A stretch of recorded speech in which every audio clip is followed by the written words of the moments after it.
Express బస్సుల్లో తక్కువ దూరం ప్రయాణించే మహిళలు ఎక్కువగా వెళ్తున్నట్లు టీఎస్ఆర్టీసీ యాజమాన్యం దృష్టికి వచ్చిందని, దీనివల్ల దూర ప్రాంత ప్రయాణికులకు తీవ్ర అసౌకర్యం కలుగుతోందని, తక్కువ దూరం ప్రయాణించే వారు పల్లె వెలుగు బస్సు ఎక్కి సిబ్బందికి సహకరించాలని, అదేవిధంగా కొందరు మహిళలు అనుమతించిన స్టేజిలో కాకుండా మధ్యలోనే బస్సులను ఆపాలని సిబ్బందిపై ఒత్తిడి తెస్తున్నారని, దీంతో ప్రయాణ సమయం పెరుగుతోందని, ఇక నుంచి ఎక్స్ప్రెస్ బస్సులను అనుమతించిన స్టేజిలోనే ఆపడం జరుగుతుందని, దూర ప్రాంత ప్రయాణికులకు ప్రాధాన్యతనిచ్చి సిబ్బందికి సహకరించాలని టీఎస్ఆర్టీసీ యాజమాన్యం ఈ సందర్భంగా విజ్ఞప్తి చేయడం జరుగుతోంది. ఈ నెల 9వ తారీఖు నుంచి రాష్ట్ర ప్రభుత్వం చేపట్టిన మహాలక్ష్మి ఉచిత ప్రయాణం మహిళలకి, ఆడపిల్లలకి, అదేవిధంగా థర్డ్ జెండర్కి టీఎస్ఆర్టీసీ యాజమాన్యం చాలా సక్సెస్ఫుల్గా ఇంప్లిమెంట్ చేయడం జరుగుతుంది.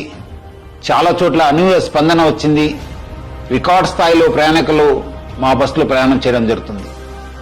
బట్ ఈ ఒక పథకం ఇంప్లిమెంట్ చేయడంలో యాజమాన్యానికి, ముఖ్యంగా మన సిబ్బంది కూడా కొన్ని సమస్యలు తెలియెత్తుతున్నావు. ముఖ్యంగా చాలామంది మహిళలు తక్కువ దూరంకి వెళ్ళే వాళ్ళు కూడా మన ఎక్స్ప్రెస్ బస్సులో ఎక్కి దూర ప్రాంతం వెళ్ళే ప్రయాణికులకి ఇబ్బంది కలిగించే విధంగా ప్రయాణం చేస్తున్నారు.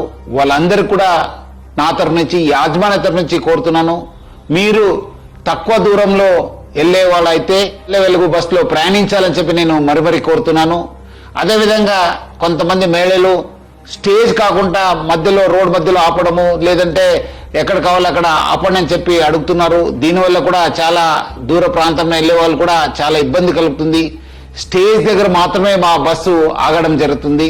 సో ముఖ్యంగా దీనివల్ల కూడా దూర ప్రాంతం వెళ్లే వాళ్ళు, వేరే ప్రయాణికులు కూడా మేలు జరుగుతుంది. మన కండక్టర్స్ కి, డ్రైవర్స్ కూడా బాగా జరుగుతుంది. లేదంటే కొన్ని చోట్ల మనకు చాలా ఇబ్బంది కలుగుతుంది. మన కండక్టర్స్ కూడా చాలా ఇబ్బంది పడుతున్నారు. ప్రజలు బాగా సహకరించారు. వాళ్ళందరూ కూడా నా తరఫు నుంచి, యాజమాన్య తరఫు కూడా ధన్యవాదాలు తెలుపుతున్నాను. వచ్చే రోజు కూడా ఈ ఒక స్కీమ్ ని ఇంప్లిమెంట్ చేయడానికి మహిళలు, ఆడపిల్లలు, థర్డ్ జెండర్ వాళ్ళందరూ కూడా సహకరించాలని చెప్పి నేను మరీ యాజమాన్య తరఫు నుంచి అందరు కోరుతూ, మహిళా లోకానికి, ఆడపిల్లలకి, థర్డ్ జెండర్ అందరూ కూడా నేను యాజమాన్య తరఫు నుంచి కూడా సహకరించేందుకు పేరుగా ధన్యవాదాలు తెలుపుతున్నాను.